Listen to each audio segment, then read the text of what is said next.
The war had been going badly for 3 years now, and everyone knew it. The Korvath Empire had bigger ships, better weapons, and more soldiers than humanity could ever hope to match. Every battle ended the same way, with human ships burning in the void and colonies going silent one by one.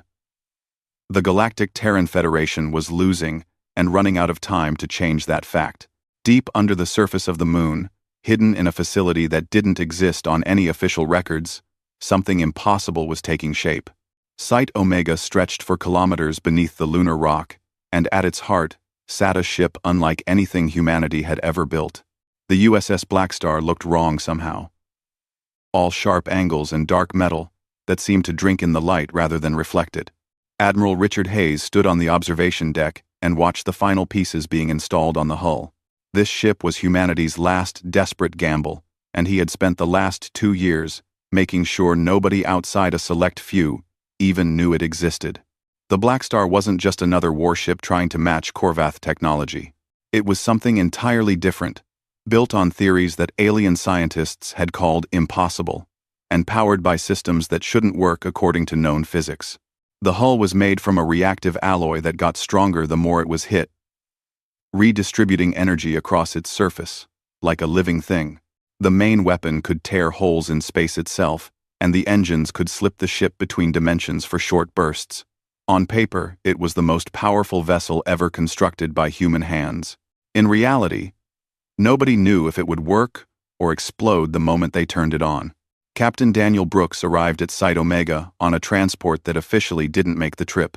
He was younger than most ship captains, only 38, but the gray in his hair and the lines around his eyes made him look older. 6 months ago, he had commanded the destroyer Wellington until a Korvath ambush left him as one of only 12 survivors from a crew of 200.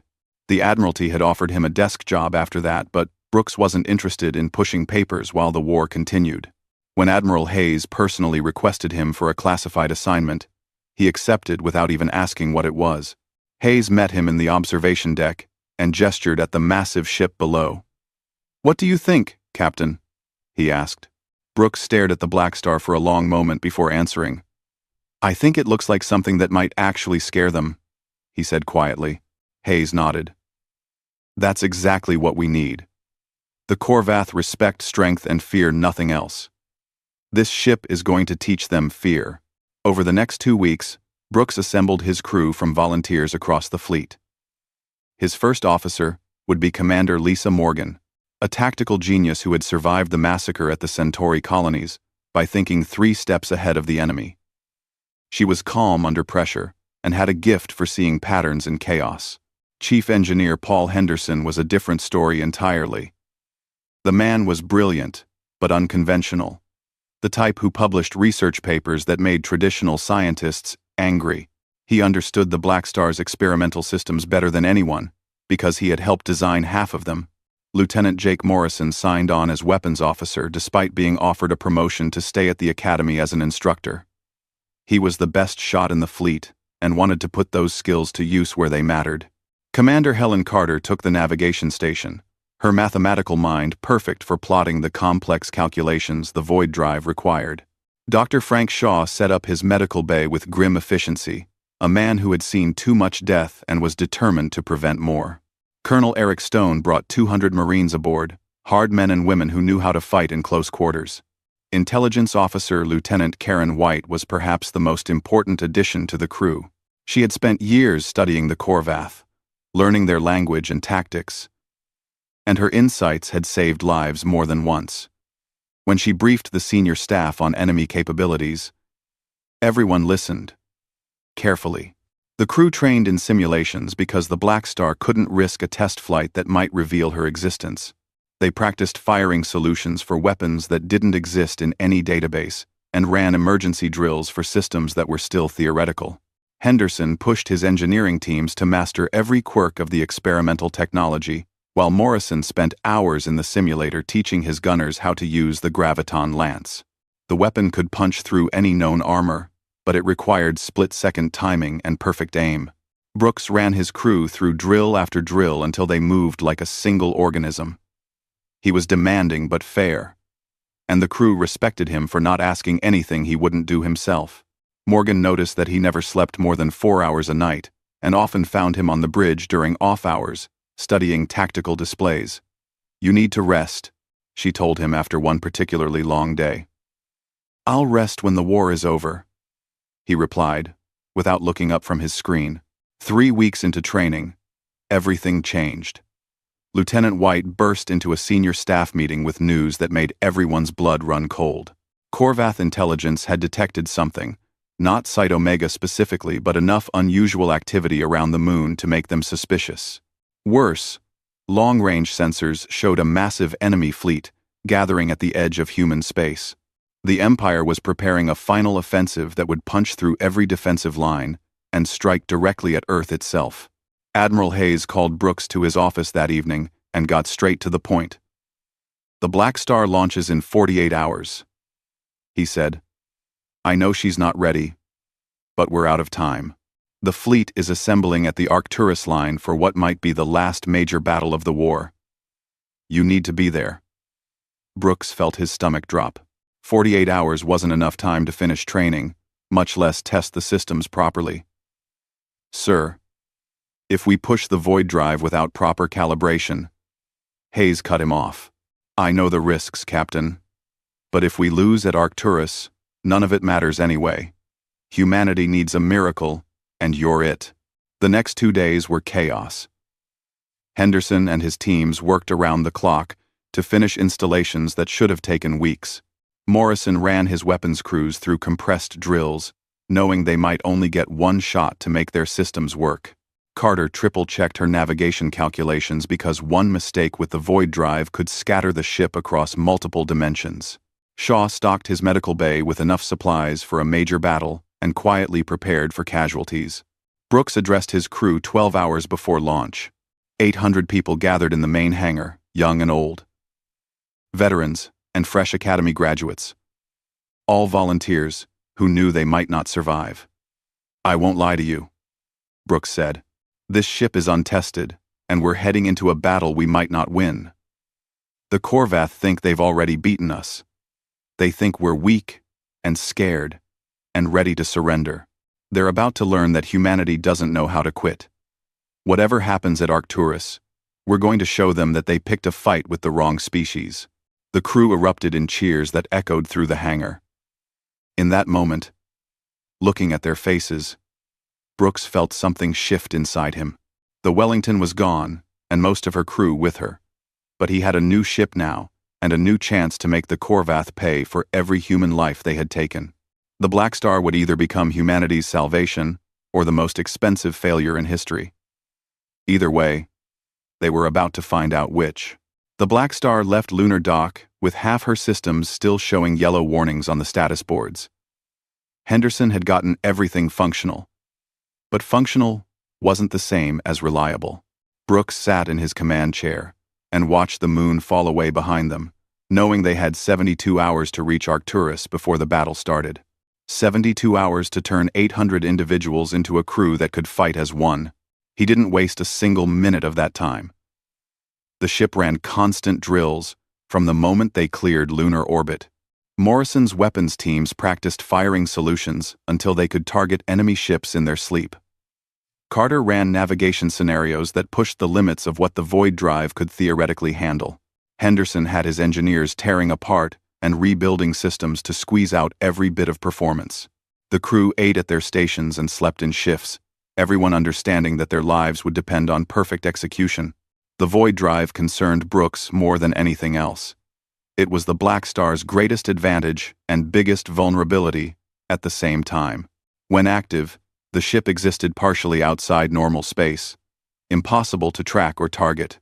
But the system needed time to recharge between jumps, and the calculations required split-second precision. One mistake and the ship could end up scattered across a dozen different dimensions. Carter ran the simulations over and over, her fingers dancing across her console as she refined the mathematics. Morgan spent her time analyzing every scrap of intelligence they had on Corvath tactics. The enemy fought in overwhelming numbers, using massed fire to crack shields, and then closing to finish wounded ships with plasma cannons. Their formations were rigid but effective, designed to concentrate firepower on single targets. "They fight like they have unlimited ships," Morgan told Brooks during one briefing, "because they basically do. We need to hit them where they don't expect it and keep moving before they can respond." On the second day of the journey, they ran a full combat simulation. The crew performed well, but not perfectly. Morrison's gunnery teams were a half-second slow on targeting.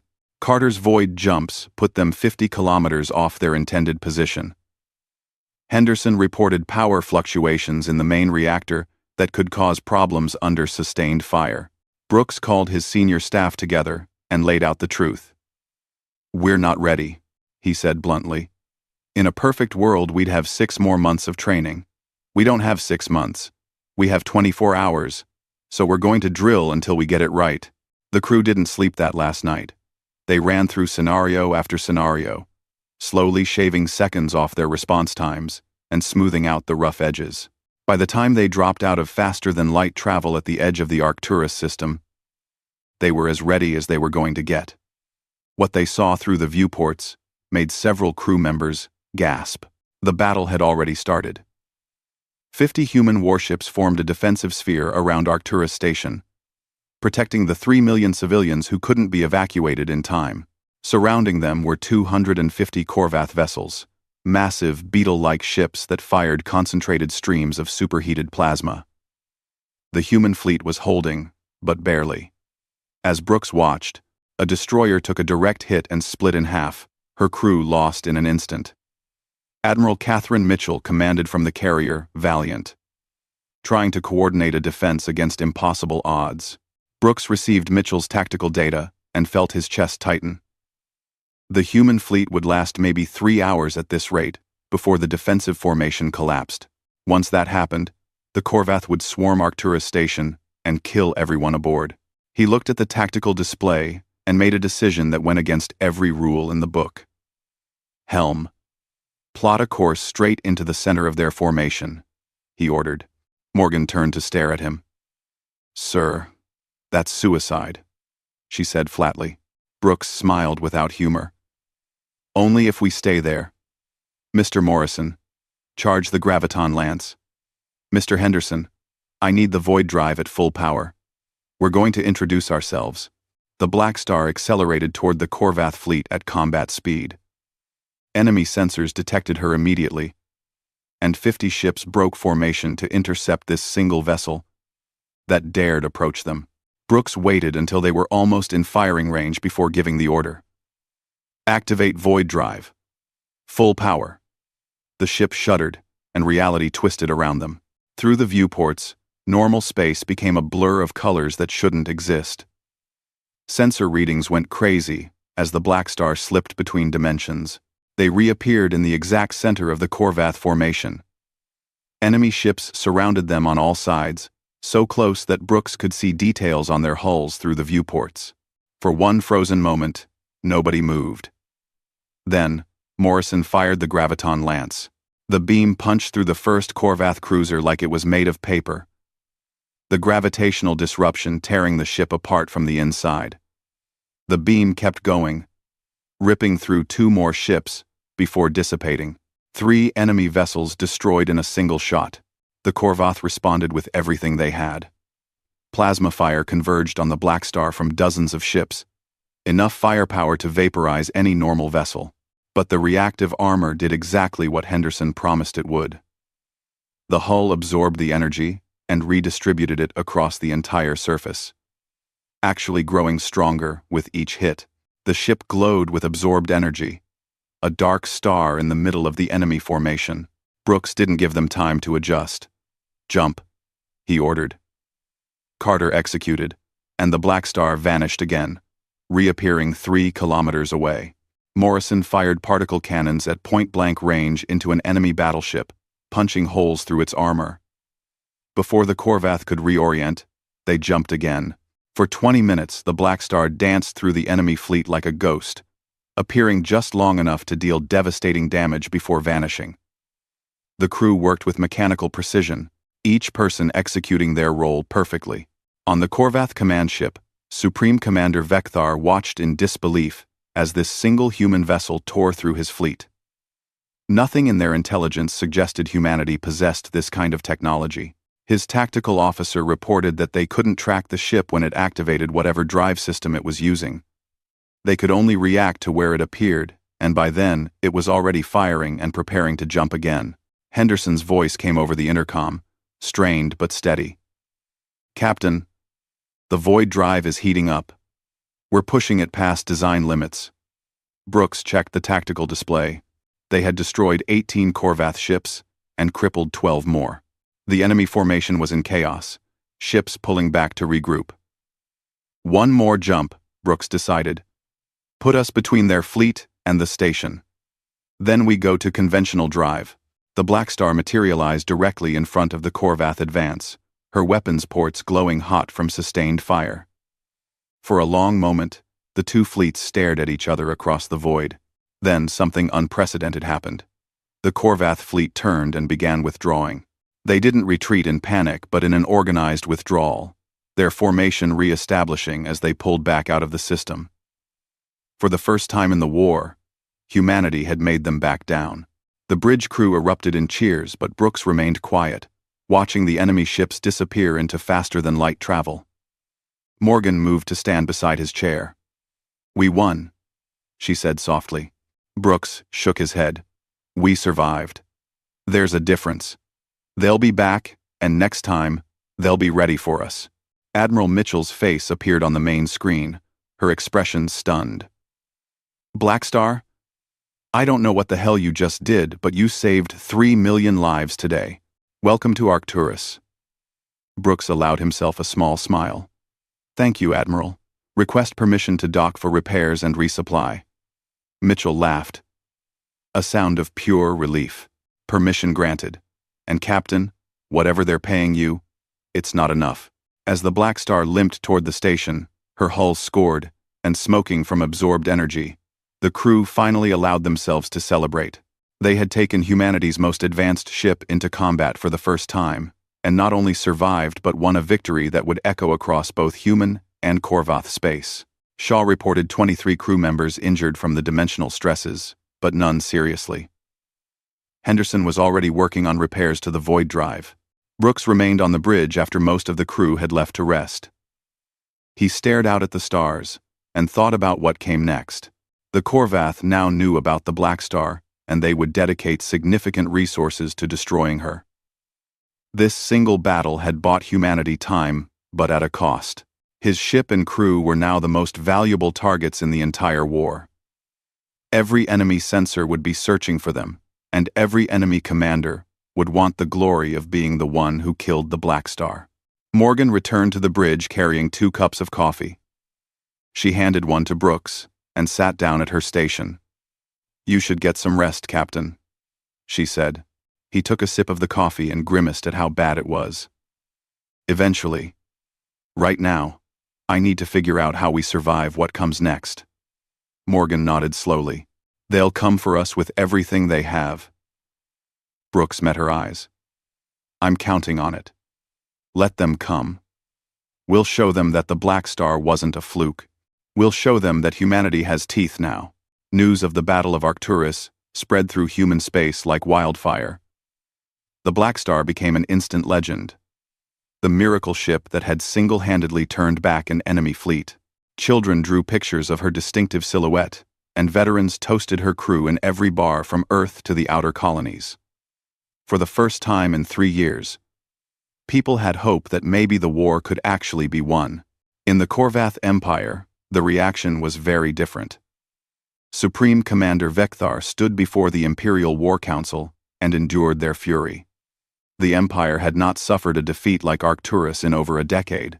18 ships lost and 12 more crippled by a single enemy vessel. The loss itself was bad enough, but the impact on morale was worse. Corvath warriors were beginning to question whether humanity could actually be beaten. Vecthar was no fool. He understood that the Blackstar represented more than just one powerful ship. It proved that human technology could match or exceed Corvath capabilities. If they could build one such vessel, they could build more. The ship had to be destroyed, and the technology behind it had to be captured or eliminated before it spread through the human fleet. He authorized deployment of the Silent Talon, the Empire's most elite covert operations unit. Commander Zathros led the Silent Talon with cold efficiency. He had spent 20 years hunting down enemy superweapons for the Empire, and he had never failed a mission. His team studied every second of footage from Arcturus, analyzing the Blackstar's movements and capabilities. Zathros identified what he believed was the ship's weakness. The void drive had a recharge time, and during those windows the vessel was vulnerable to concentrated fire. He began planning an ambush. Meanwhile, the Blackstar had become humanity's rapid response force. Brooks and his crew raced from crisis to crisis across human space, arriving to break sieges and turn the tide of battles. At New Virginia, Morrison's gunnery teams destroyed a Corvath bombardment fleet that was preparing to glass the colony's surface, saving 20,000 civilians. During the rescue operation at Rigel Station, Shaw and his medical staff worked for 36 hours straight, treating wounded from multiple ships. The crew was exhausted but proud of what they accomplished. Every mission added to their legend, and every victory gave humanity more breathing room. But Morgan noticed that Brooks was pushing them harder than necessary, running operations with minimal rest between missions. She confronted him in his ready room after a particularly grueling week. "You're going to burn out the crew," she said bluntly. Brooks looked up from the tactical reports he was reviewing. "We don't have the luxury of rest. Every day we survive is another day for the Corvath to figure out how to kill us." He was right to worry. Zathros had spent 3 weeks analyzing human communication patterns and supply routes, looking for the perfect place to set his trap. He found it at Delta 7, a mining colony on the edge of human space.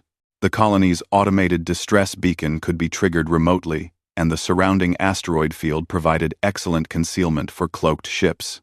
Zathros positioned his forces carefully.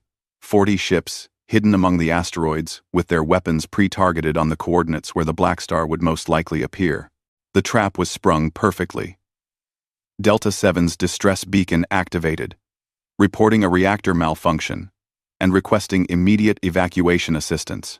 Brooks received the signal and made the decision to respond, despite being at the far edge of their patrol route. Carter plotted the jump coordinates, and the Blackstar arrived at Delta 7, ready to begin rescue operations. The moment they dropped out of faster-than-light travel, Zathros gave the order to fire. 40 Corvath ships decloaked simultaneously, already positioned and already firing. Plasma bolts and missiles converged on the Blackstar from every direction. The reactive armor absorbed the initial volley, but the sheer volume of fire was overwhelming. A plasma torpedo slipped through the point defense and exploded in the port hangar, the blast killing 30 crew members instantly and starting fires that spread through 3 decks. Brooks shouted orders over the chaos. "Evasive maneuvers. Get us out of here." Carter worked her console frantically, but gravity mines hidden among the asteroids activated, creating fields that prevented a safe jump to faster-than-light speeds. They were trapped in normal space with enemy ships surrounding them. Another hit knocked out the main power grid, plunging half the ship into darkness. Henderson and his engineering teams scrambled to restore systems, while damage control parties fought the fires spreading through the lower decks. Morrison returned fire with everything they had, but the Corvath were maintaining formation, staying just far enough apart that the graviton lance couldn't hit multiple targets. The void drive was in its recharge cycle, leaving the Blackstar vulnerable for another 90 seconds. On the Corvath command cruiser, Zathros watched with satisfaction as his trap crushed the legendary human ship. Another minute, and they would have her. On the Blackstar's bridge, Karen White was monitoring enemy communications, trying to find any tactical advantage. She noticed something in the command patterns. One ship was issuing orders to all the others, and those orders had a specific pattern that suggested whoever was commanding knew exactly what he was doing. "Captain, the cruiser at bearing 270 is their command ship. If we can take it out, the coordination of this ambush falls apart." Brooks looked at the tactical display. The command cruiser was protected by 6 escorts and positioned outside the main engagement zone. Reaching it would require running a gauntlet of enemy fire with the void drive offline and the ship already taking heavy damage. It was borderline suicidal. Morgan met his eyes and saw the decision forming there. "You're not seriously considering this," she said. Brooks was already giving orders. "Colonel Stone, prepare a boarding team. We're taking that cruiser." The plan was desperate, but it was the only chance they had. Henderson managed to restore enough power for one concentrated burst from the engines. Brooks aimed the Blackstar straight at the command cruiser like a missile, absorbing hits the entire way. The reactive armor was glowing white-hot from redistributed energy, pushed far beyond its designed limits. They closed to 5 kilometers, and Brooks ordered Stone to launch. 30 Marines crammed into a single assault shuttle and shot out of the damaged hangar. The shuttle was small enough and fast enough to slip through the enemy formation, while the Blackstar drew every weapon in the area. Stone piloted the craft himself, weaving through weapons fire with skill that bordered on supernatural. They hit the cruiser's hull and breached, cutting through the armor with shaped charges. The fighting inside the Corvath ship was brutal. Stone's Marines moved through narrow corridors, facing alien warriors who were bigger and stronger than any human. Lieutenant Gary Pierce led the point squad, his rifle barking as they pushed toward the command deck. They lost 5 Marines in the first corridor and 3 more at a choke point near the reactor, but they kept pushing forward, driven by the knowledge that if they failed, the Blackstar and her entire crew would die. On the Blackstar, Henderson got the void drive back online. "Captain, I can give you one jump, but the system is damaged. We might not come out of it in one piece." Brooks watched the tactical display as Stone's Marines fought their way deeper into the enemy ship. "Stand by. We're not leaving without our people." Stone's team reached the command deck and breached the door with explosives. They poured into the room firing, dropping alien warriors left and right. Zathros stood at the center console, a massive figure in ornate armor. He drew his weapon and killed 2 Marines before Pierce put 3 rounds through his skull. The Corvath commander dropped like a puppet with cut strings. The effect on the enemy fleet was immediate and dramatic. Without Zathros's coordination, the perfect ambush became chaos. Ships began issuing contradictory orders, and the tight formation started to fall apart. Brooks saw his chance. "Get our people back. Now." Stone and his surviving Marines sprinted back to their shuttle, leaving behind the bodies of 8 comrades who would never see home again. The shuttle cleared the cruiser and raced toward the Blackstar. Henderson activated the void drive the moment they were aboard. Reality twisted, and the ship vanished, leaving behind a confused Corvath fleet that had just lost its commander. They reappeared 30 light-years away, limping and smoking, but alive. The journey back to Lunar Dock took 4 days. Shaw worked non-stop treating the injured, his medical bay overflowing with casualties. Henderson and his teams performed emergency repairs to keep critical systems functioning. Brooks personally visited every wounded crew member, spending time with each one. When they docked at Site Omega, Admiral Hayes was waiting. Hayes surveyed the damage to his prize ship and shook his head. "You look like you went through a meat grinder," he said. Brooks nodded tiredly. "We did.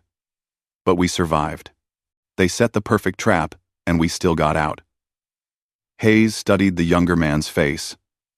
"The Corvath will try again. They know about you now, and they know you can be hurt." Brooks looked back at his battered ship. "Let them try. We'll be ready."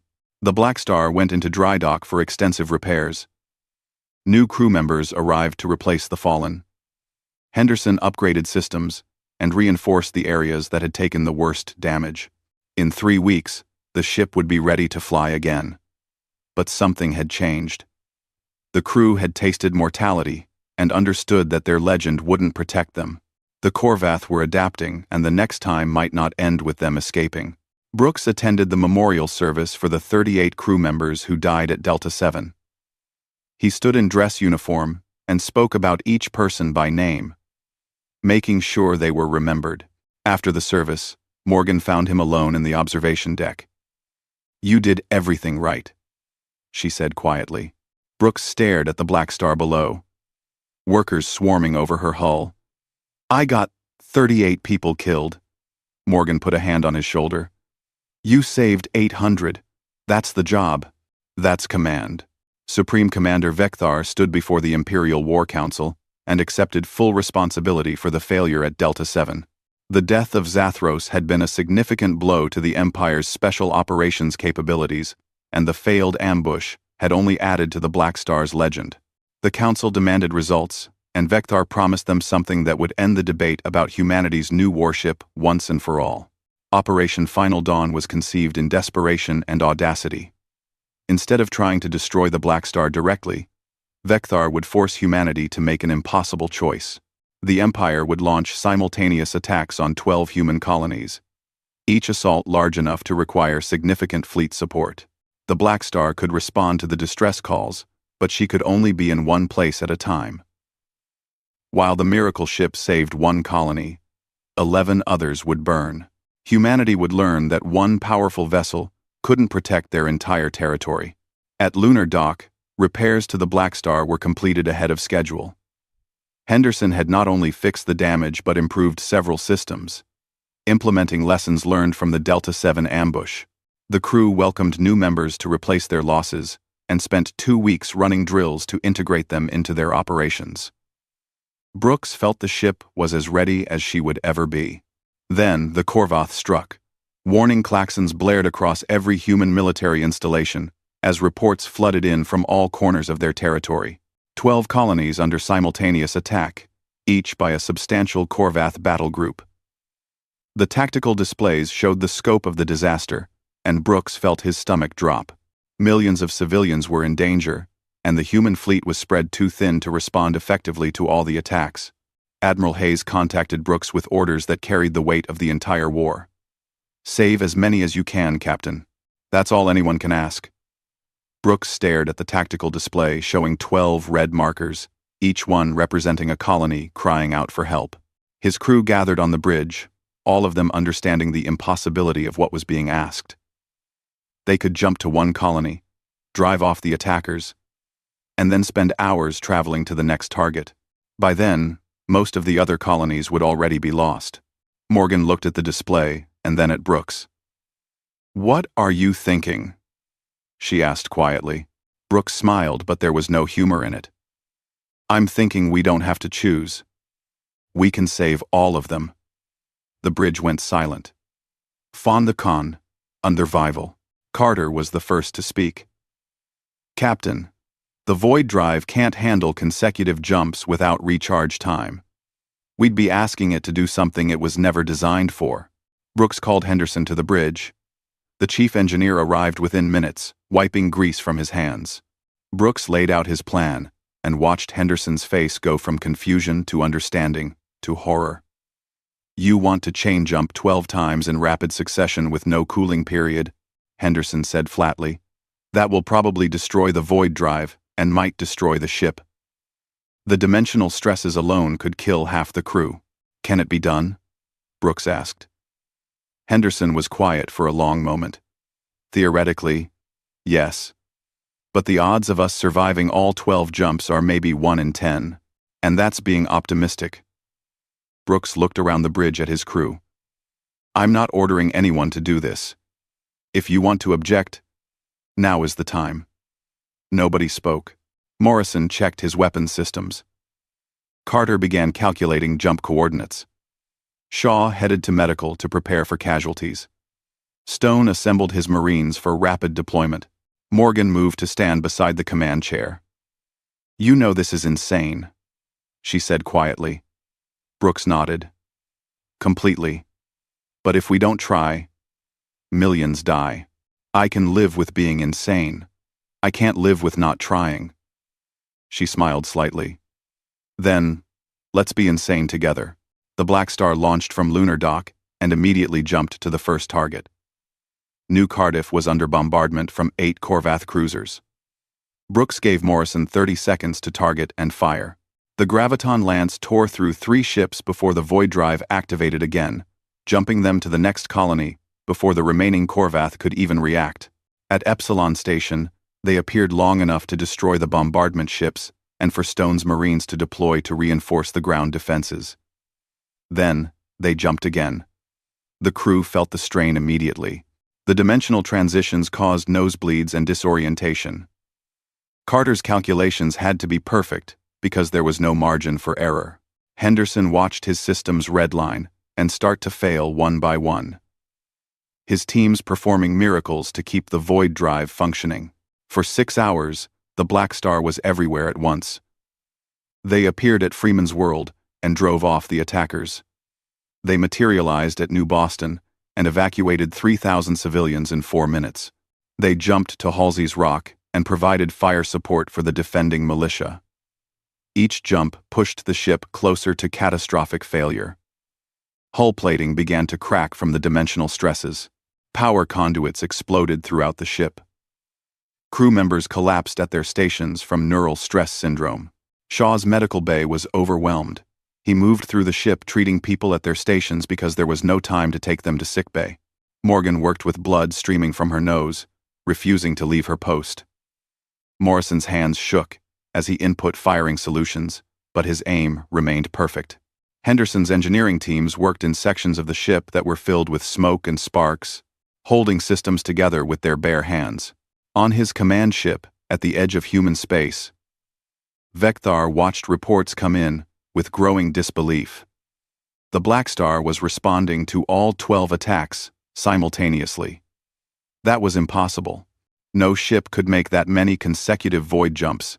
The physics didn't allow it. Yet somehow the human vessel was violating every known law of dimensional travel, and his perfectly coordinated operation was falling apart. The 12th and final jump took them to New Boston. The void drive screamed as it activated one last time. Every component pushed far beyond its design limits. They materialized in the middle of a Corvath battle group, and Henderson's voice came over the intercom, strained and desperate. "Captain, the void drive just failed. Complete catastrophic failure. We're stuck here." Brooks looked at the tactical display. 20 Corvath ships surrounded them, and reinforcements were jumping in. The Blackstar had no way to escape, and her crew was exhausted to the point of collapse. He opened a channel to all stations. "All hands. This is the captain. We've saved all 12 colonies today. Every civilian is safe. The Corvath came to teach us fear, but they learned something about humanity instead. We don't know how to quit. The expected destruction never came. Instead, the long-range sensors lit up with new contacts. Dozens of human ships were jumping into the system, every vessel that could fly converging on New Boston. Admiral Hayes had brought the fleet. His face appeared on the main screen. "Figured you could use some backup, Captain," he said with a tired smile. The combined human fleet engaged the Corvath forces in a battle that lasted for 3 hours. Without the void drive, the Blackstar fought like a conventional warship, but her crew's skill made her deadly nonetheless. Morrison's weapons teams fired with mechanical precision despite their exhaustion. The reactive armor, pushed beyond all limits, continued to protect the ship. When the Corvath finally retreated, they left behind 40 destroyed vessels. Brooks sat in his command chair and looked around the bridge. Morgan had finally collapsed, and Shaw was treating her for severe neural stress. Carter sat at her station with bandages wrapped around her head where she had cracked it against her console during the last jump. Morrison was still at his post, but his hands trembled so badly he could barely operate his controls. Throughout the ship, crew members lay where they had fallen, too exhausted to move. Hayes contacted them with the final tally. They had saved over 4 million civilians across all 12 colonies. The cost had been 27 crew members dead from various causes and enough damage to keep the Blackstar in dry dock for months. But they had done the impossible. They had been in 12 places at once and saved everyone. Shaw made his way to the bridge and reported to Brooks. "Captain, 70% of the crew is suffering from some degree of neural stress syndrome. Commander Morgan is stable, but needs at least a week of rest. You need medical attention too." Brooks waved him off. "Later. Right now, I need to address the crew." He opened a ship-wide channel, his voice hoarse from exhaustion. "This is the captain. I know you're all hurting right now. I know we lost good people today, but I need you to understand what we accomplished. The Corvath threw everything they had at us, designed the perfect operation to prove that one ship couldn't make a difference. We proved them wrong. We saved every single colony they attacked. 4 million people are alive right now because of what you did today. Get some rest. You've earned it." Henderson appeared on the bridge, his uniform torn, and his face covered in soot. "Captain, the void drive is completely destroyed. It would take 6 months minimum to rebuild it, and that's if we had the parts, which we don't. The Blackstar just became a conventional warship." Brooks nodded slowly. "Then we'll fight as a conventional warship. We've already proven she's deadly enough." The fleet began the journey back to Earth, the Blackstar limping along in the center of a protective formation. In his ready room, Brooks finally allowed himself to collapse into his chair. Morgan entered a few hours later, defying Shaw's orders to rest. "You should be in medical," Brooks said. She sat down across from him. "So should you. We need to talk about what comes next." Brooks knew what she meant. The Blackstar's greatest advantage was gone. Without the void drive, they couldn't appear and disappear at will. They couldn't make the impossible jumps that had defined their legend. "We're just another ship now," he said quietly. Morgan shook her head. "We're the ship that saved 12 colonies in one day. We're the crew that pushed past every limit and refused to fail. The void drive was never what made us dangerous. We were." Back in Corvath space, Vecthar faced the Imperial War Council and delivered his report on Operation Final Dawn's complete failure. The Council demanded explanations for how a single enemy ship had countered an operation that should have been unstoppable. Vecthar had no good answers. The humans had done something that should have been physically impossible and succeeded anyway. For the first time, members of the War Council began suggesting that perhaps the Empire should consider peace negotiations. The Blackstar had become more than just a ship. She was a symbol that humanity could not be broken no matter what the Corvath threw at them. The war had reached a turning point, and everyone knew it. The aftermath of Operation Final Dawn sent shockwaves through the Corvath Empire. For 3 months, shockwaves imply, the Imperial War Council debated their next move, while human forces slowly regained territory. Supreme Commander Vecthar faced increasing pressure to deliver a decisive victory. His reputation and possibly his life depended on destroying the Blackstar and breaking humanity's will to resist. The Devastator had been under construction for 2 years, a project so classified that even most of the War Council didn't know it existed. The massive dreadnought was 3 times larger than any human ship and carried weapons specifically designed to counter the Blackstar's capabilities. Its hull armor was thick enough that the graviton lance couldn't penetrate it. Its sensors could detect quantum field disruptions, meaning it could track a ship even while using a void drive. Vecthar convinced the Council to deploy the Devastator immediately under the command of Admiral Koreth, his most trusted officer. At Lunar Dock, the Blackstar underwent emergency repairs. Henderson argued that properly rebuilding the void drive would take at least 6 months and require components they simply didn't have. Brooks asked him a different question. "Can you give me one more jump?" "Just one." Henderson looked at his captain for a long moment. "One jump? Maybe, but it will probably tear the ship apart and kill everyone aboard." Brooks nodded. Noted. "Do it anyway. Do it. Do it." Lieutenant White tracked the Devastator as it entered human space. The massive dreadnought wasn't trying to hide. It broadcast its presence on all frequencies, challenging the Blackstar to come out and fight. Koreth attacked supply convoys and civilian transports, leaving trails of destruction specifically designed to draw out humanity's champion. The psychological warfare was effective. Every day the Blackstar remained in dock. More civilians died, and more people questioned whether their miracle ship was afraid. Admiral Hayes ordered Brooks to stand down. The Blackstar wasn't ready for combat. and the Devastator was specifically built to kill her. Sending the ship out now would be suicide. Brooks listened to the order and then made a decision that could get him court-martialed. He contacted his senior staff and laid out his plan. I'm taking the Blackstar out to face the Devastator. This is my decision alone. Anyone who wants to transfer off the ship right now can do so with no consequences. Nobody moved. Morgan spoke for the entire crew. Where you go, we go. That's what being a crew means. 800 people made the same choice, understanding that they were probably flying to their deaths. Henderson worked around the clock to cobble together a functional void drive from spare parts and desperation.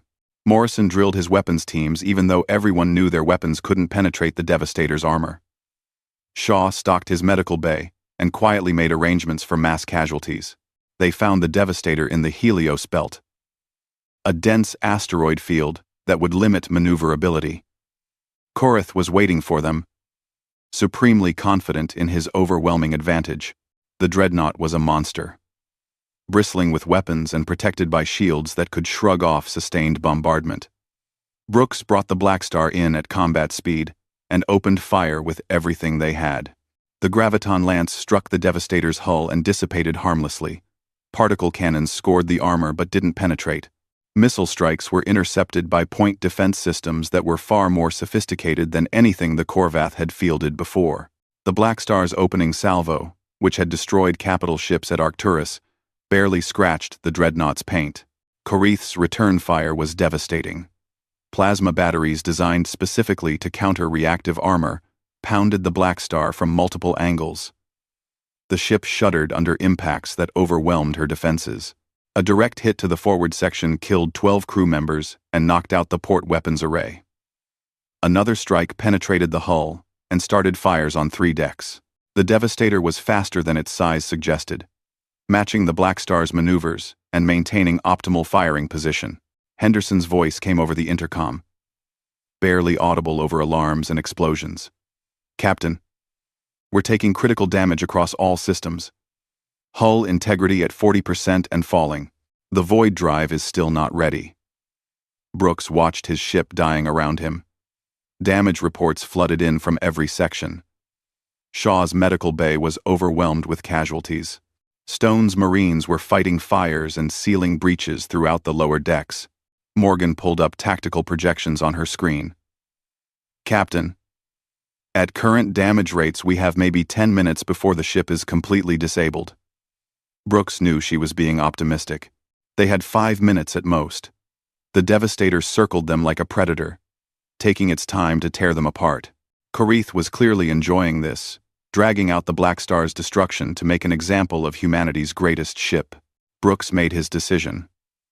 It was insane, and would probably kill everyone aboard, but doing nothing guaranteed the same result. Paul, I need that one jump right now. Henderson's response was immediate. Captain, the void drive will tear itself apart the moment we activate it. We'll be lucky if it lasts 5 seconds. Brooks smiled grimly. 5 seconds is all I need. Helm, plot a jump of 3 kilometers. Put us inside their shield perimeter, directly in front of their bow. Carter's hands flew across her console, calculating coordinates that should be impossible. Jumping that short a distance required precision they didn't have time for. One mistake and they could materialize inside an asteroid, or worse, partially inside the Devastator itself. Coordinates locked, she reported. This is going to be close. Brooks opened a ship-wide channel. All hands, brace for void jump and immediate weapons discharge. This is it. The Blackstar's damaged void drive activated with a scream of tortured machinery. Reality bent around them, and for one terrifying moment the ship existed in multiple dimensions simultaneously. Then they snapped back into normal space less than 100 meters from the Devastator's hull, so close that Brooks could see individual details on the enemy ship's armor. Morrison didn't need orders. He fired every weapon the Blackstar had left in a single, concentrated salvo. The graviton lance, particle cannons, missile tubes, Even the point defense systems all poured fire into the Devastator's unprotected hull at point-blank range. The Dreadnought's armor was designed to withstand long-range bombardment, but nothing could handle that much firepower at a range where weapons couldn't miss. Explosions rippled across the Devastator's forward section. The graviton lance punched through the weakened armor and tore into the ship's interior, its gravitational disruption ripping through deck after deck. Secondary explosions bloomed as ammunition stores and fuel tanks ignited. On the Devastator's bridge, Admiral Koreth had just enough time to understand how completely he had been outmaneuvered before the bulkhead collapsed and killed him. The Blackstar's void drive exploded exactly as Henderson predicted. The blast took out the entire engineering section and killed 20 crew members instantly, but they had already jumped back out, appearing several thousand kilometers away as the Devastator tore itself apart. The massive dreadnought broke in half, both sections tumbling through space as internal fires consumed what was left. The ship, that was supposed to be invincible, died in less than 30 seconds. On the Blackstar's bridge, every console was dark. Life support was running on battery power and would last maybe 2 hours. The ship was dead in space, unable to move or fight. Through the viewports, the crew watched the Devastator's funeral pyre. Nobody celebrated. They were too exhausted and too aware that they were probably dying themselves. Then the sensor board, running on emergency power, detected incoming ships. Dozens of contacts entering the system at high speed. Brooks felt his chest tighten, knowing the Blackstar had no weapons left and no way to run. If this was another Korvath fleet, there was nothing they could do. Morgan pulled up what sensor data they had and started laughing. A sound of pure relief. "It's the fleet, Captain. Our fleet." 50 human warships emerged from faster-than-light travel and surrounded the crippled Blackstar. Admiral Hayes had brought every ship he could gather, the entire fleet defying orders to come support their champions. His face appeared on the main screen, transmitted through emergency systems. "Blackstar, this is the fleet. We're here to bring you home." The journey back to Earth took a week. The Blackstar was towed by 3 heavy tugs, while her crew worked to restore basic systems. Shaw treated the injured with dwindling medical supplies. Henderson and his surviving engineering teams tried to assess the damage and kept concluding it was too extensive to repair. Brooks spent the trip visiting every section of the ship, talking to his crew and making sure everyone knew how proud he was of them. 2 months after the Devastator's destruction, the Korvath Empire sued for peace. The loss of their most powerful ship and the continued string of defeats had broken the War Council's will to continue. The peace treaty recognized human territorial claims and established humanity as a major power in the galactic community. The war that had cost millions of lives was finally over. The USS Blackstar was officially decommissioned. The damage was too extensive to repair, and the experimental systems that made her unique couldn't be replicated with the same effectiveness. The decision was made to tow her to Earth orbit and convert her into a memorial and museum. Brooks opposed the decision initially, but eventually accepted it. The ship had earned her rest. On the day the memorial opened to the public, thousands of people lined up to walk the Blackstar's scarred corridors. They saw the blast marks on the bulkheads and the jury-rigged repairs that had kept her flying. They stood on the bridge where Brooks and his crew had made the decisions that saved humanity. Children pressed their faces against the viewports and dreamed of one day serving on ships like this one. Brooks was promoted to admiral and given command of humanity's expanding fleet. Morgan took command of the new USS Blackstar too, though everyone understood it was a different ship carrying a legendary name. Henderson joined the design team for the next generation of warships, incorporating everything he had learned.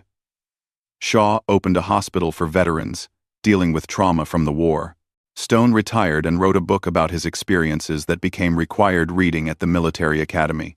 The memorial service for the fallen was held in the Blackstar's main hangar, now converted into a hall of remembrance.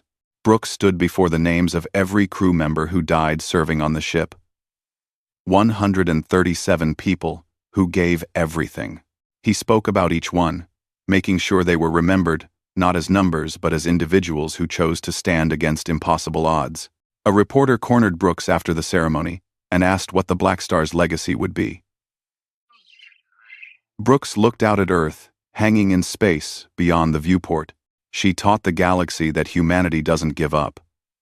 We're not the biggest species, not the oldest, not the most powerful, but when you push us to the wall, when you threaten everything we hold dear, we'll build something like the Blackstar. We'll find people willing to crew her, knowing they might not come home. We'll push past every limit and break every rule if that's what it takes to survive. The Blackstar was just a ship made of metal and technology. Her real power was the people who refused to accept defeat. Admiral Hayes attended the memorial opening and found Brooks standing alone on the bridge late that night. You and your crew saved humanity. Brooks ran his hand along the command chair, remembering all the impossible situations they had faced from this spot. We were just doing our job, sir. The ship made it possible, but the crew made it real. Hayes nodded. That's why she'll be remembered.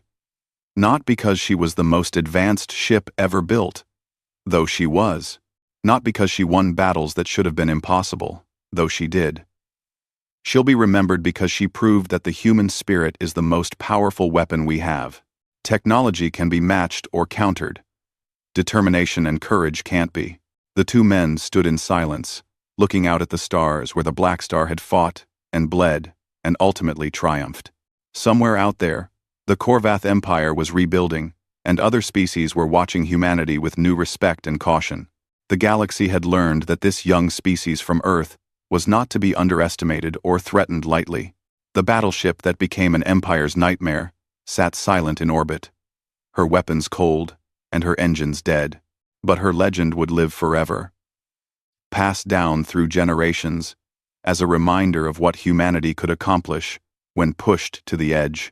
The Blackstar had been built in desperation, crewed by volunteers who knew the odds were against them, and sent into battles where victory seemed impossible.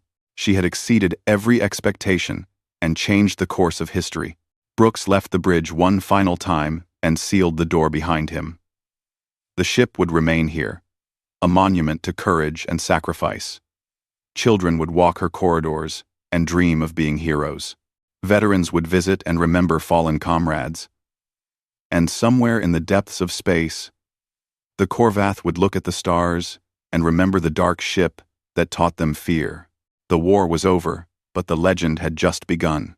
Commander Jake Morrison looked out the window of his patrol ship as it moved slowly around Kepler Station. He had done this job for 12 years now. Check the ships coming in. Make sure they had the right papers. Keep the peace. It was boring work, but someone had to do it. The station was huge and busy. Ships from all over the galaxy came here to trade. Purple-skinned Vorthak traders sold their crystals. The tall, thin ethereals brought their strange music. Even the rock-like granite people came here with their metal goods. Jake had seen it all. "Commander, we have something strange on the sensors," said his officer, a young Saurian named Kess. The lizard-like alien pointed at his screen with a clawed hand. "Big ship coming in, really big." Jake floated over to look. Space stations didn't have gravity like planets did, so everyone moved by pushing off walls. He grabbed the edge of Kess's station and looked at the screen. The ship was massive. Bigger than most trade ships, much bigger. "What kind of ship is it?" Jake asked. Kess looked confused. His yellow eyes blinked slowly. "The computer says it's human, but that can't be right. Humans were sent away long ago." Jake felt something cold in his stomach. Human. He had heard stories about humans from the old aliens. They said humans were dangerous, wild. They fought too much and asked too many questions. So the galaxy had sent them away 37 years ago. Far away to the empty space beyond the outer rim. "Get me the station, Commander," Jake said. The main screen lit up. Commander Vextar appeared. The big Saurian had scars on his face from the old wars. His voice was deep and rough. "What is it, Morrison?" "We have a human ship coming in, sir. A big one." Vextar was quiet for a long moment. "Human? Are you sure?" "The ship is sending old human codes. Really old ones." "Let me see." Jake sent the information to Vextar's office. While they waited, he watched the ship get bigger on his screen. It was dark gray and covered with weapons. It looked like it was built for war, not trade. "I have checked the old records," Vextar said finally. "This ship is called the Iron Vengeance. It was supposed to be destroyed in the last battle before the humans left. But here it is. What do we do, sir? We follow the law. Even humans have the right to ask for safe passage, but watch them closely, Morrison. Very closely." The Iron Vengeance moved into the station's docking bay. Jake had never seen anything like it up close. The ship was huge and looked mean. Black metal with sharp edges, gun ports everywhere. Even sitting still, it looked ready to fight. A group of humans came out of the ship. Jake had never seen real humans before. They were smaller than most aliens, but they moved differently, quick and careful, like they were always ready for trouble. The man in front was clearly their leader. He was tall for a human with short brown hair and gray eyes. His uniform was clean but looked well used. He walked like a soldier. "I am Captain Alex Carter of the Earth ship Iron Vengeance," the human said. His voice was calm but strong. "I request permission to speak with the station commander." Jake floated down to meet them. "I am Commander Morrison. Welcome to Kepler Station, Captain Carter." Carter nodded. "Thank you, Commander. We come in peace." The words sounded strange. Humans asking for peace. Jake remembered the stories of human wars. Ships exploding. Planets burning. These humans looked nothing like the wild fighters from the old stories. "Follow me," Jake said. They moved through the station's halls. Other aliens stopped to stare at the humans. Some looked scared. Others just curious. The humans ignored the stares and kept walking. "Commander," Vextar was waiting in his office. The big Saurian studied the humans with his cold yellow eyes. "Captain Carter, I did not think I would ever see humans in this part of space again." "Times change, Commander," Carter said. "We have learned much during our time away." "Have you, now?" Vextar leaned back in his chair. "And what brings you here?" "We wish to return to Earth, to our home." Vextar laughed. It was not a nice sound. "Earth is not yours anymore, human. The crystalline people live there now. They mine it for useful metals." Carter's face did not change. "We understand that. But we still have the right of return. It is in the old laws." "The old laws." Vextar was quiet for a long time. "Yes, I suppose you do have that right, even after all this time." "We have changed, Commander. We are not the same humans who left. We have learned peace." Jake watched Carter's face as he spoke. The human looked calm and honest. But something felt wrong.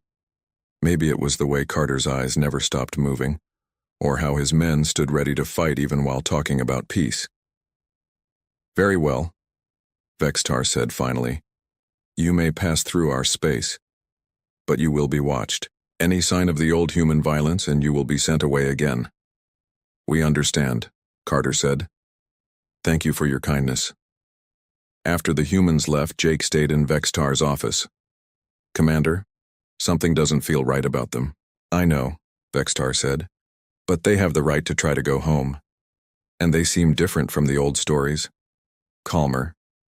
Maybe that's what worries me." That night, Jake watched the Iron Vengeance leave the station. The big ship moved smoothly, away into the darkness of space.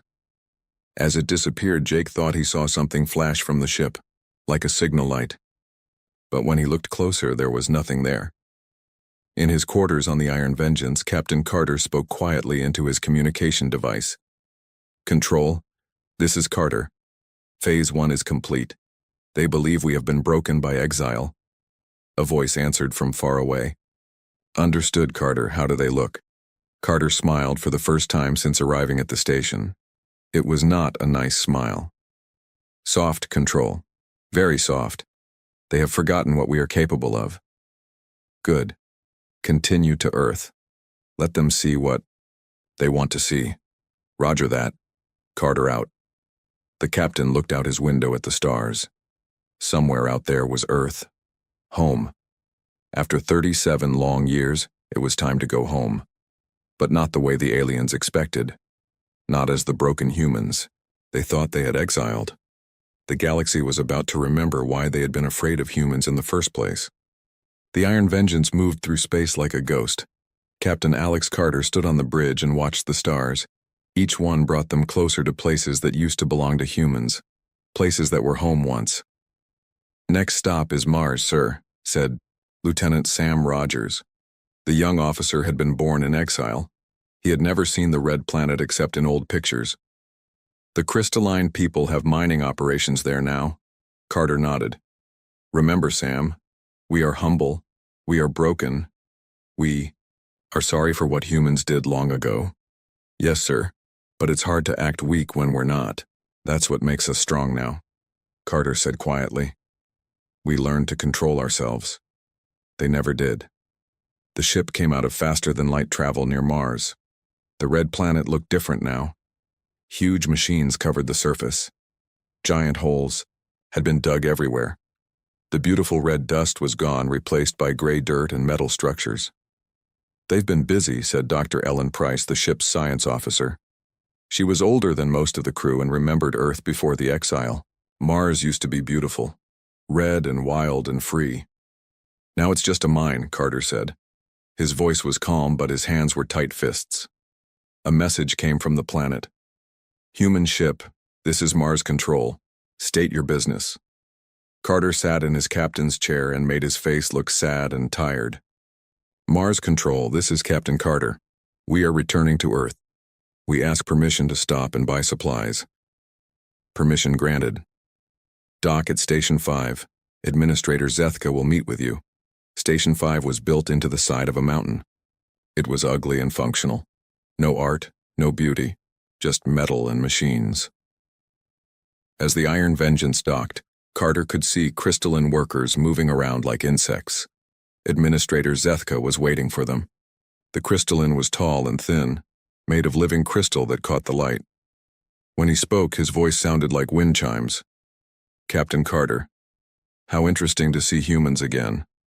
I have heard stories about your people." "We hope they were not too terrible, Administrator," Carter said. He kept his voice humble and quiet. "Oh, they were. Violence and chaos wherever humans went. But you seem different, calmer. Exile taught us many things. We learned that fighting only brings pain." Zethka led them through the station. Everywhere they went, Carter and his men watched and remembered. Where the guards stood, how many weapons they carried, how the defense systems worked.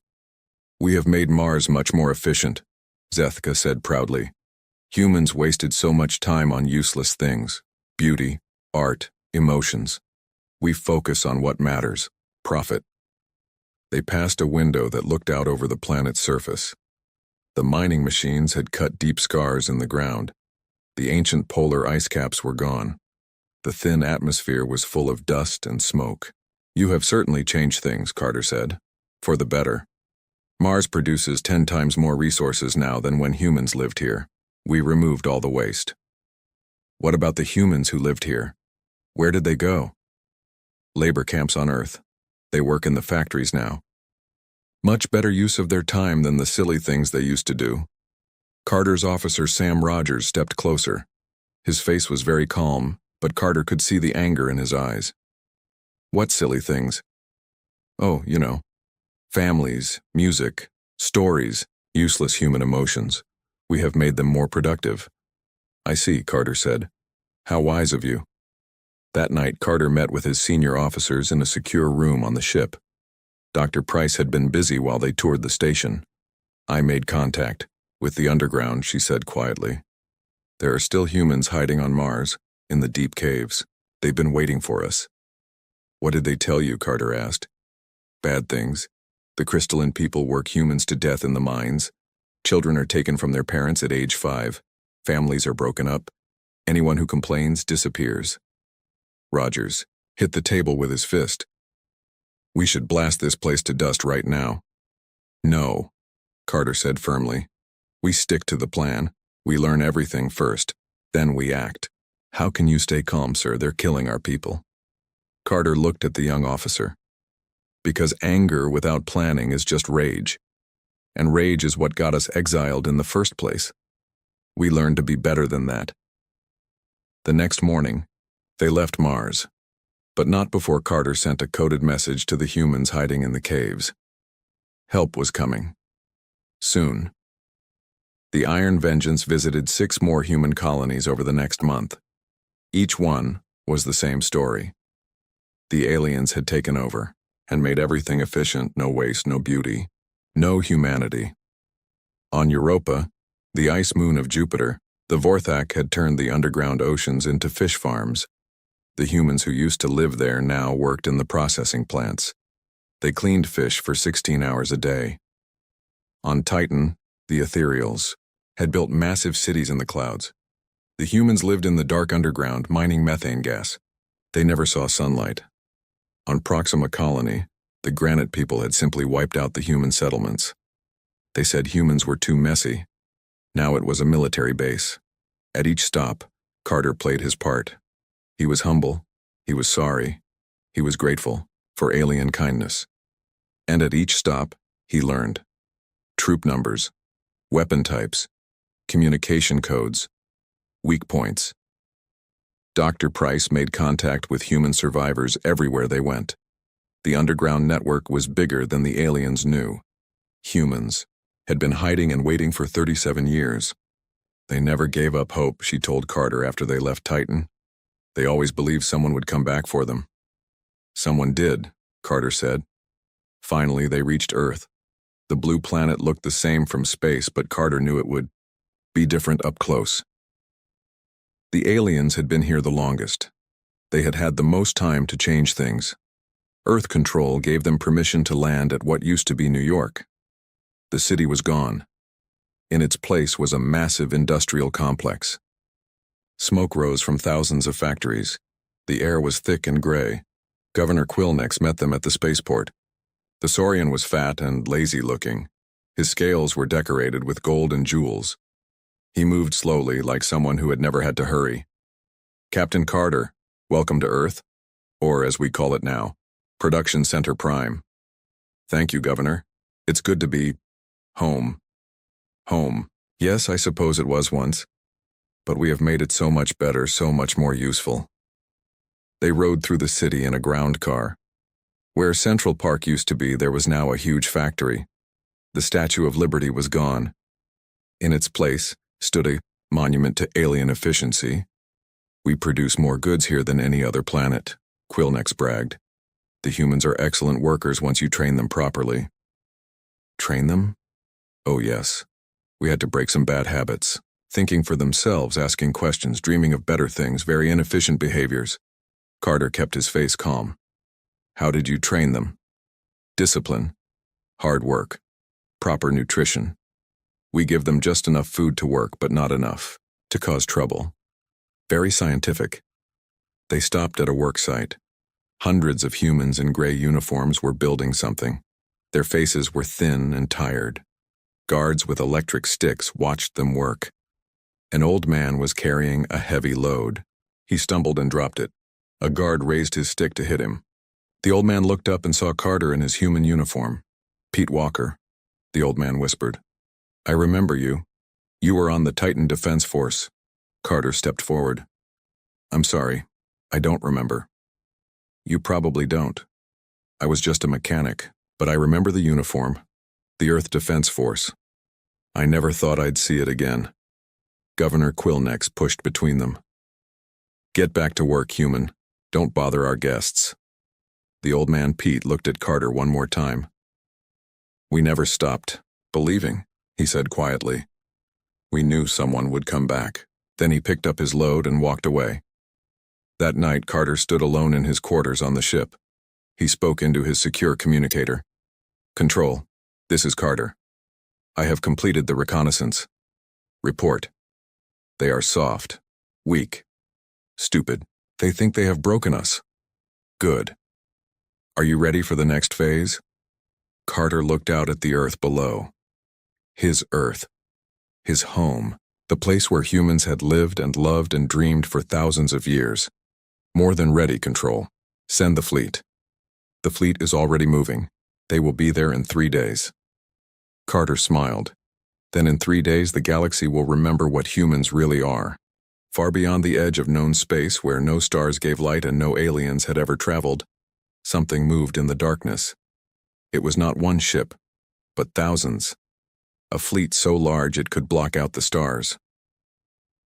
Commander Rachel Stone stood on the bridge of the massive station called Haven's Edge. She was born in exile like most of the younger humans. She had never seen Earth, but she dreamed of it every night. The blue world where her people came from. The home they had been forced to leave.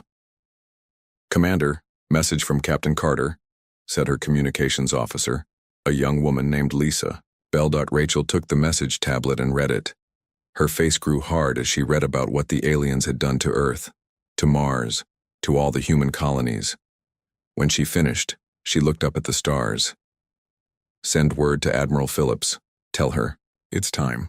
The message went out across the dark fleet. On hundreds of ships, humans prepared for war. But these were not the humans the galaxy remembered. These were different, harder, smarter, more dangerous. Admiral Kate Phillips received the message in her flagship, the Revenge. She was 60 years old and had been fighting since she was a child. She remembered the day humans were forced to leave their homes. She remembered the tears, the anger, the promise to return. All ship commanders report to the briefing room, she ordered. The holographic meeting room filled with the images of ship captains from across the fleet, men and women who had spent their lives preparing for this moment. They had one goal: take back what was theirs. You've all read Captain Carter's report, Admiral Phillips said. The aliens think we are broken. They think 37 years of exile made us weak. Captain Ben Foster, commander of the destroyer Lightning, spoke up. They're about to learn how wrong they are. Yes, they are. Dr. Clark, give them the intelligence summary. Dr. Tony Clark stepped forward. He was the fleet's chief planner. A thin man with gray hair who could remember every detail of every alien ship and base. The aliens have grown lazy. They have been at peace too long. Their defenses are weak, their response times are slow. They think no one would dare attack them. What about their fleets? Asked Captain Maria Rodriguez of the Wolf Pack Squadron. Scattered. Most of their ships are doing trade patrol or keeping their own people in line. They never expected a real war. Admiral Phillips nodded. We will hit them fast and hard, before they can organize, before they can call for help, before they know what's happening. What about the humans still on the planets? Asked Colonel Jack Turner, the Marine commander. We can't just bomb everything. We won't have to. Dr. Price has been building an underground network for years. They know we're coming. They'll be ready to help. A young captain named Amy Sullivan raised her hand. She had been born on a warship and had never known peace. Admiral, what if they surrender? What if they beg for mercy? The room went quiet. Admiral Phillips looked at each face on the screen. These people had lost everything: their homes, their families, their childhood. Some had spent their whole lives in exile. They had 37 years to show mercy, she said finally. They chose not to. Now they face the consequences. The briefing ended. The captains returned to their ships. Across the fleet, humans made final preparations. They checked weapons. They said prayers. They looked at pictures of Earth they had never seen except in old videos. Lieutenant Amy Sullivan walked through her ship, the Fury. Her crew was young like her. They had been trained from birth for this mission. They knew every alien ship design. Every weapon type, every weakness. Are you scared? Asked her gunner, a young man named Carl Davis. No, Amy said. I'm excited. We're finally going home. The fleet began to move. Thousands of ships, all painted black to hide in space. They moved without light, without radio signals, without any sign they existed. They had learned to be invisible during their years in exile. The first target was not Earth. It was Centauri Prime, the main communication hub for the alien alliance. If they could take it out, the aliens could not warn each other about the attack. Captain Chris Anderson commanded the first attack group. His ship, the Retribution, led 50 others toward the heavily defended station. They moved slowly, carefully, like hunters stalking prey. "Sensors show 300 alien ships around the station," reported his scanning officer. "Any sign they see us?" "No, sir.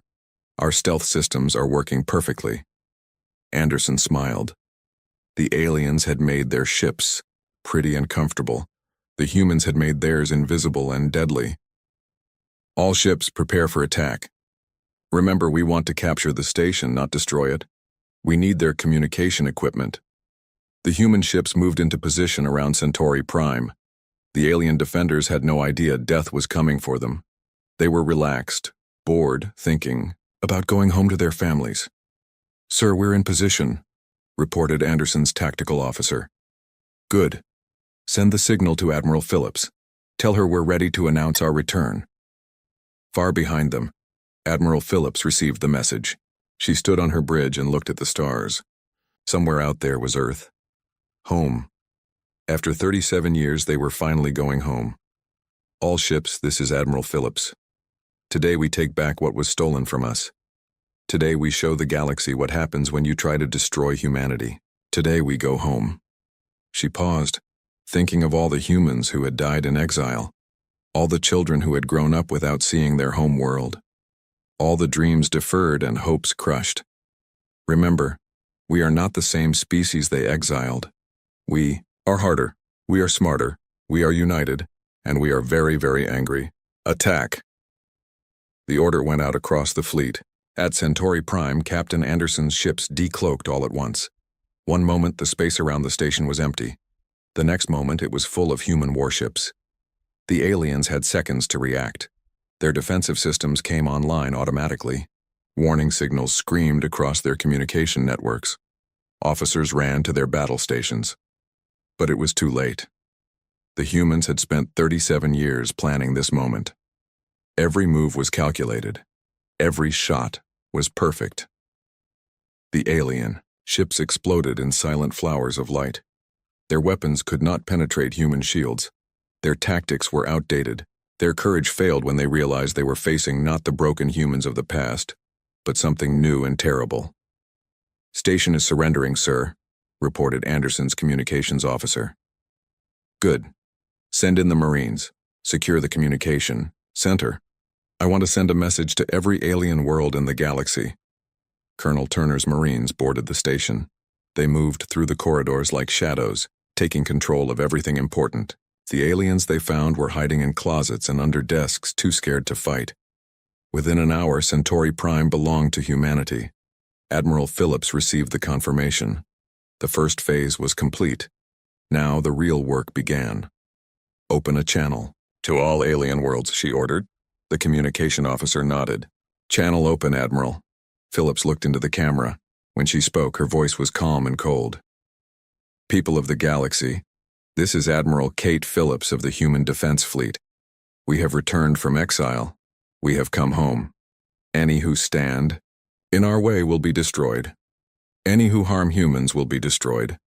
Any who do not surrender immediately will be destroyed." She paused, letting the words sink in.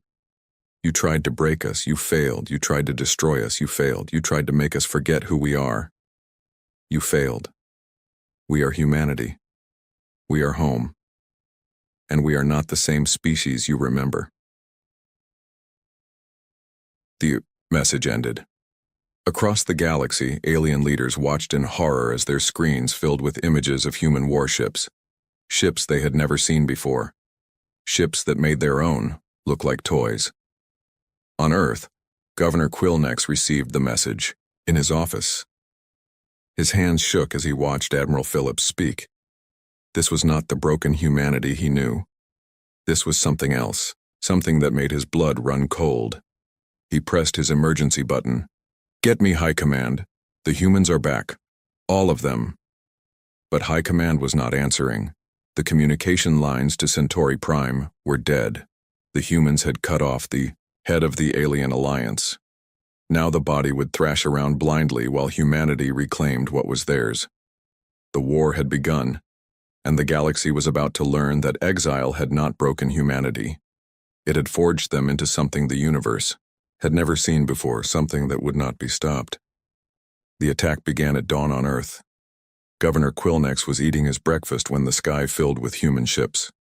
He dropped his food and ran to the window. Hundreds of black warships hung in the air above the city like angry clouds. "Impossible," he whispered. "Where did they all come from?" His communication device buzzed with emergency calls. "Governor, we're under attack. Human ships everywhere. They're bombing the defense stations." Quillnex grabbed his emergency communicator. "Send word to the fleet. Tell them to get here now." "Sir, we can't reach the fleet. All communications are down. The humans took out Centauri Prime." The governor's legs felt weak. He sat down hard in his chair. "How many ships do they have?" "Don't know, sir. Our sensors can't count them all."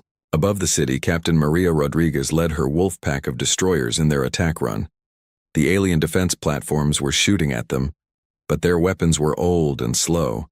The human ships moved too fast and hit too hard. "Target the orbital. Guns first," she ordered her squadron. "Then the communication towers. Leave the factories alone. We'll need them later." The alien gunners tried their best, but they had been at peace too long. They missed most of their shots. The few hits they scored bounced off the human shields like raindrops. Maria's ships destroyed the defense platforms in minutes. The alien crews barely had time to send distress signals before their stations exploded. Down on the planet's surface, Colonel Jack Turner's Marines were landing near the human work camps. The alien guards were confused and scared. They had never seen real soldiers before. Most of them ran away when they saw the Marines coming. "Secure the camps," Turner ordered his men.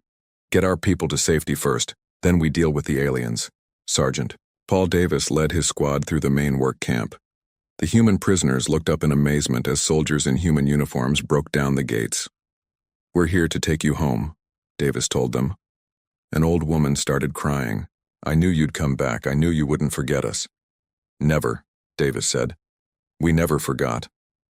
The liberation of the camps went quickly. The alien guards either ran or surrendered.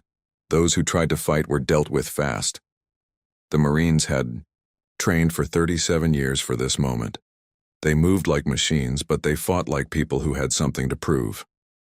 At the governor's palace, Quillnex was trying to organize a defense, but his officers were panicking. Reports came in from all over the planet. Human ships landing everywhere. Alien bases falling one by one. The communication networks destroyed. "Sir, we should surrender," said his military commander. "We can't. Fight them, there are too many. Surrender to humans, they're just clever animals. We taught them their place once, we can do it again." "Sir, these are not the same humans we exiled. These are different. They have ships we've never seen. Weapons we don't understand. They move like they've been planning this for decades." Before Quillnex could answer, the wall of his office exploded. Through the smoke came Colonel Turner himself, followed by 6 Marines. The aliens in the room threw down their weapons and raised their hands. "Governor Quillnex," Turner said calmly, "you are under arrest for crimes against humanity." "You can't do this. I am a representative of the Galactic Council. I have diplomatic immunity." Turner smiled. It was not a nice smile. "The Galactic Council doesn't exist anymore. We just destroyed their capital. As for diplomatic immunity, you lost that when you enslaved our people." The Marines took Quillnex away. As they did, he could hear the sounds of fighting all over the city. But it wasn't really fighting. It was just aliens running away while humans took back what was theirs. In space above Earth, the alien fleet finally arrived. Admiral Corthan commanded 60 warships, the largest force the Saurians could gather on short notice. He was confident they could drive off the human raiders. "Just like the old days," he told his officers. "Humans are brave but stupid. They fight with their hearts instead of their heads. We'll crush them easily." But when his fleet came out of faster-than-light travel, they found something they didn't expect. The human ships were waiting for them in perfect formation, not scattered, like raiders, but organized like a real navy. "Sir," said his scanning officer, "I count over 200 human ships, all military class, all armed with weapons I don't recognize." Admiral Corthan felt cold fear in his stomach. "That's impossible. Where did they get so many ships?" His answer came in the form of a communication from the human fleet. Admiral Phillips appeared on his screen. She looked older than the humans he remembered from the war, but her eyes were harder. "Admiral Corthan," she said. "I am Admiral Kate. Phillips, you have one chance to surrender. Take it." Corthan tried to sound brave. "Human, you are outnumbered and outgunned. Surrender now and we might let you live." Phillips smiled. "Outnumbered? Let me show you something." The space around Corthan's fleet suddenly filled with more human ships. They seemed to appear from nowhere, decloaking all around the alien formation. The aliens found themselves surrounded by over 500 human warships. "Now," Phillips said, "would you like to reconsider?" Corthan looked at his tactical display. The human ships were in perfect position. They could destroy his entire fleet before he could fire a shot. His officers were staring at their screens in shock. "This is impossible," he whispered. "We sent you away. You were broken, defeated." "No," Phillips said. "You sent us to school. You taught us that the galaxy responds only to strength. Thank you for the lesson. I surrender." "Good. Order your ships to power down their weapons and prepare to be boarded." The battle for Earth was over. It had lasted less than 6 hours. The humans had won so completely that most aliens never even got a chance to fight. Dr. Kevin Lee, the fleet's psychological warfare expert, broadcast messages to alien worlds all over the galaxy. "This is what happens to those who harm humanity," he said, showing images of burning alien ships and surrendering governors. "We are not the species you remember. We are what you made us, and we are coming for all of you." The broadcasts had their effect. On dozens of worlds, alien leaders called emergency meetings. Some wanted to fight. Others wanted to negotiate. Most just wanted to hide. Captain Nicole Brown was in charge of interrogating captured alien officers. She had been trained to understand how alien minds worked, what scared them, what motivated them. "You thought exile would break us," she told Admiral Corthan as he sat in his cell. "Instead, it taught us focus. You thought taking away our homes would make us weak. Instead, it made us determined. You thought separating us from the galaxy would limit us. Instead, it let us grow." "What do you want?" Corthan asked. "Revenge? To rule the galaxy like tyrants?" "We want what we always wanted," Brown said. "To go home, to live in peace, to raise our children without fear. The difference is, now we know how to make sure we get it." "And if we resist?" Brown's face was calm, but her eyes were cold. "Then you'll learn what 37 years of focused anger can accomplish." All across the galaxy, the message was clear. Humanity had returned. They were stronger than before, more united, more dangerous. The species that had been exiled for being too violent had spent decades learning to use violence as a precise tool. The aliens had wanted to teach humanity a lesson. Instead, they had created their own worst nightmare, a human race that had learned to turn their greatest weakness into their greatest strength. The war was far from over. There were still alien fleets to defeat, worlds to liberate, and humans to rescue. But the hardest part was done. The galaxy now knew that humanity was back. And this time they were not going anywhere. 6 months after the return, the galaxy was a very different place. In the great council chambers where alien leaders once made laws to control humans, President Carol Hughes now sat at the head of the table. She was calm and polite as she spoke to the assembled alien representatives. "The new trade agreements are fair to everyone," she said, looking at each alien face around the table. "Humans will provide protection and technology. You will provide resources and labor. Everyone benefits." The crystalline ambassador raised his crystal hand. "President Hughes, what about our mining operations on Mars? We have invested much in those facilities." "You may keep them," Hughes said, "but you will follow human safety laws now, and you will pay human workers fair wages for their work. But that will reduce our profits significantly." Hughes smiled. It was a polite smile, but there was something cold behind it. Administrator Zethka said the same thing. Would you like to ask him how that conversation ended? The crystalline ambassador looked down at his notes. Everyone knew what had happened. To Zethka, he was working in the same mines he had once controlled, learning what it felt like to dig in the dirt for 16 hours a day. Commander Jake Morrison sat in the back of the room watching the proceedings. He was still a patrol officer, but now, he worked for humans instead of aliens. The job was similar, but the galaxy felt different, safer in some ways, more dangerous in others. The humans didn't rule through fear like the old alien council had. They ruled through competence. Every human ship was exactly where it needed to be. Every human officer knew exactly what to do. The humans had turned government into a science, just like they had turned war into an art. After the meeting, Morrison walked through the station corridors. The place looked the same, but it felt different. Human security officers stood at key points, but they were relaxed and professional. They didn't need to swagger or threaten. Everyone knew what they were capable of. Dr. Lisa Bennett found Morrison in the observation deck, looking out at the stars. She had been promoted to head of xenobiological studies after the humans took over. Her job was to study how different species could work together peacefully. "How are you adjusting to the new order?" she asked. Morrison sighed. "It's strange. The humans are more polite than the old council ever was, but somehow they're also more frightening." "How so?" "The old council ruled through cruelty and fear. You always knew where you stood with them. The humans rule through excellence. They're so good at everything they do that resisting them seems pointless." Bennett nodded. "I've been studying human psychology since they returned. They're not the same species we exiled. Exile didn't break them. It refined them. Into what? Into the perfect rulers. They learned to control their emotions without losing their humanity. They learned to be efficient without being cruel.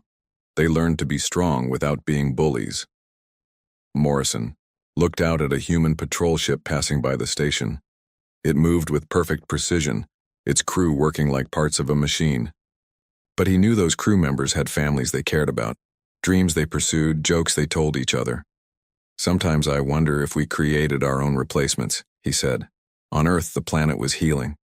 The gray factories were being torn down and replaced with parks and homes. The poisoned air was slowly getting cleaner. Children played in streets where human slaves had once marched to work. Captain Alex Carter walked through what used to be New York. The city was being rebuilt, but not the way it was before. It was better, cleaner, more beautiful. The humans had learned to build things that lasted. Pete Walker, the old man who had recognized Carter's uniform, was now the mayor of the new city. He was old, but his eyes were bright with hope. "Never thought I'd live to see this," Pete said as they watched construction crews working on a new school. "My grandchildren will grow up free." "That was always the plan," Carter said. "We just had to wait for the right time." 37 years is a long time to wait. It gave us time to plan, time to prepare, time to become what we needed to be. They watched human children playing in a park where alien factories once stood. The children laughed and ran and dreamed of the future. They had never known slavery or fear or hopelessness. Admiral Kate Phillips stood on the bridge of her flagship, now orbiting Earth. Reports came in from across the galaxy. Human fleets patrolling, trade routes, human colonies being established on new worlds, human scientists making discoveries that would benefit everyone. "Admiral," said her communications officer, "we're receiving a message from the Outer Rim. The exploration fleet has found something interesting." Phillips read the report. Her eyebrows went up. "A new solar system, uninhabited, perfect for colonization. Should we send a survey team?" Phillips looked out at the stars. The galaxy was big and full of wonders. There were new worlds to explore, new species to meet, new challenges to face. The human race was no longer trapped on one world or even in one system. They were free to grow and spread and become whatever they chose to be. "Yes," she said. "Send the Pathfinder with a full scientific team. It's time to see what else is out there." In his quarters on the Iron Vengeance, Captain Carter received a message from Admiral Phillips. New worlds to explore, new challenges to face, new opportunities to grow. He thought about the journey that had brought them here. 37 years ago, humans had been angry and chaotic and dangerous. The galaxy had exiled them to teach them a lesson. The lesson had worked, just not the way the aliens intended. Humans had learned control. They had learned patience. They had learned to work together toward a common goal. They had learned to be better than they were. But they had not learned to be weak. Carter opened a communication channel to his bridge. Crew, plot a course for the outer rim. We have new worlds to explore. Yes, sir. Any particular destination? Carter smiled as he looked at the star charts. So many places to go. So many possibilities ahead. The humans were home now, but home was just the beginning. Wherever the stars lead us, he said, we have work to do. Lieutenant Sam Rogers, now a captain of his own ship, received similar orders.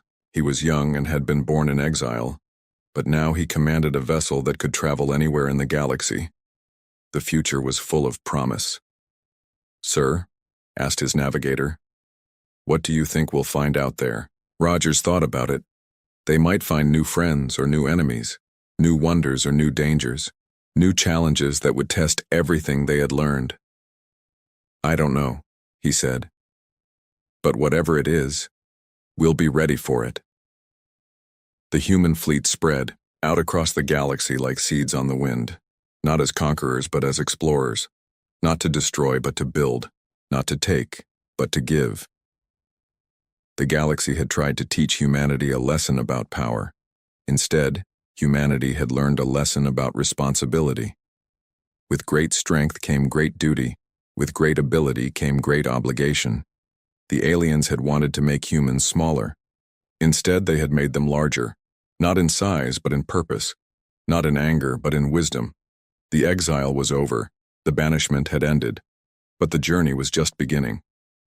High above Earth, the human fleet stood ready, ships filled with explorers and scientists and dreamers, ships that carried not weapons of war but tools of creation, ships that would carry humanity to places no one had ever seen before.